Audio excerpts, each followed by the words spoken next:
Hello everyone. Well, today I'm going to discuss the motion of this house regrets to the increasing societal obsession with tracking and optimizing happiness through apps like Fitbit, Apple Health, Mood Tracker, Dailyo, and etc. Today I'll be bringing the arguments for the proposition side.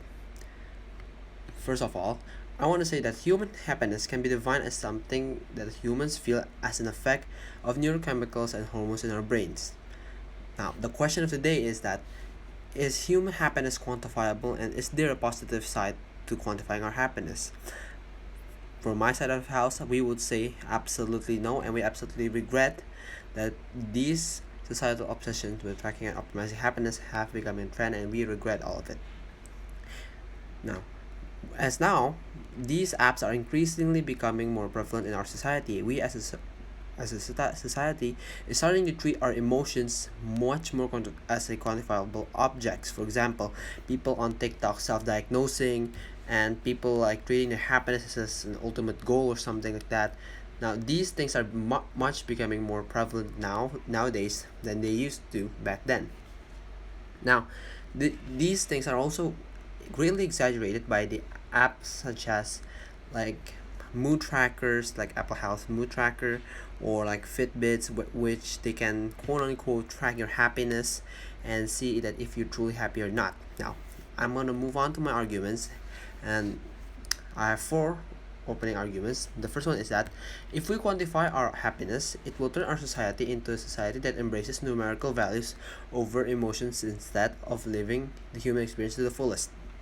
What I mean by this is that we can't quantify our feelings and our happiness as much as we like to think that we can't. Even so, these apps so-called can track your happiness by you inputting yourself, oh, happiness. You can't truly track how you feel. And if we turn our happiness or our emotions into quantifiable values and objects, we over glorify these values and objects so that we interpret them as an over perfect scoring system for like how we should feel. For example, if you're not feeling happy, that that could like really affect you when you see on your tracker, oh, you're not happy these days, like you want to be more happy. But happiness and emotions aren't something that you can be forced to feel. These things come naturally to you as you live and experience life. So if you can't try to quantify these things as we are trying to do now in our society.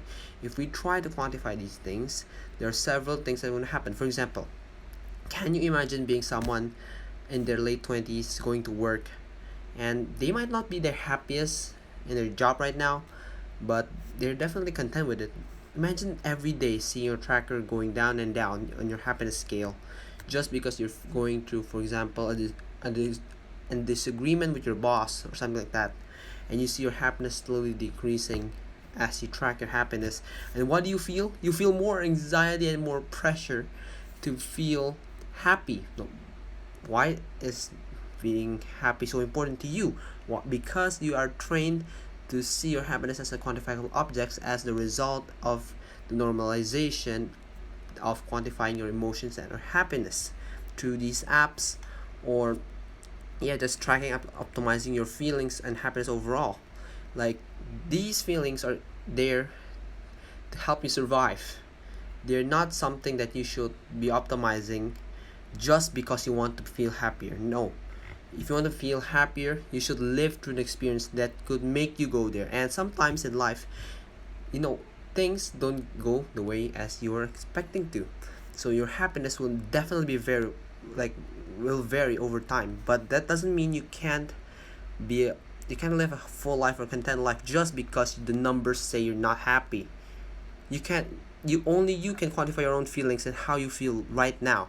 So quantifying these feelings and emotions such as happiness as values is definitely an overall negative, because not only does it give society an like a fake expectation of what you can achieve or what you should feel, it also creates increased anxiety and pressure to be happy as a result of tracking these emotions, especially unhappiness, and could lead to really toxic behaviors relating to being happy.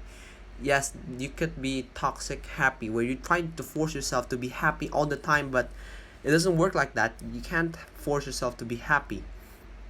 And I want to bring that my second argument is that uh, these apps track your emotions as part of the data. They get sent to to the companies over there, and your emotions are being manipulated by these companies to keep you hooked on their app, on their happiness tracking apps, on their other apps. They might just sold your data, and it's a big, huge invasion of privacy, especially your emotions, since you are you are most likely in control of emotions, and emotions are an integral part of who we are as human beings. So if these companies have your data as like quote unquote emotions that they quantify, they could keep you hooked on different things, and ultimately lead you to a path, like I said, lead you to a path of toxic happiness no matter what. Because these companies don't want you to be happy. They just want you to use their apps so they can optimize your user experience, so you can be hooked on their products again and again. Now, my third argument is that well-being isn't supposed to be something that's like so obsessed over. It should come naturally as part of living life. And you can't, like I said, you can't quantify your feelings. So why should we quantify our well-being at all? If you can't quantify your feelings, that your well-being and happiness shouldn't at all be quantifiable, and we shouldn't be obsessed over them at all.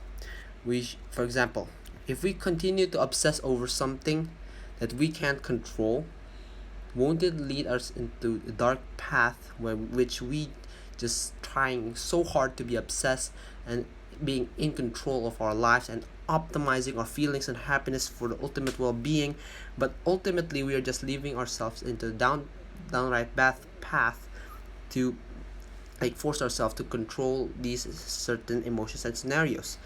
Because ultimately the thing that the on the side of proposition lacks is that we have we know that as humans we can't control our feelings. Even though we want to optimize it, we can't, because sometimes circumstances lead us in that way. So opposition have to prove that their side of the house is better at proving these things, and they ultimately have to also prove that quantifying emotions have a net positive instead of net negative. Thank you very much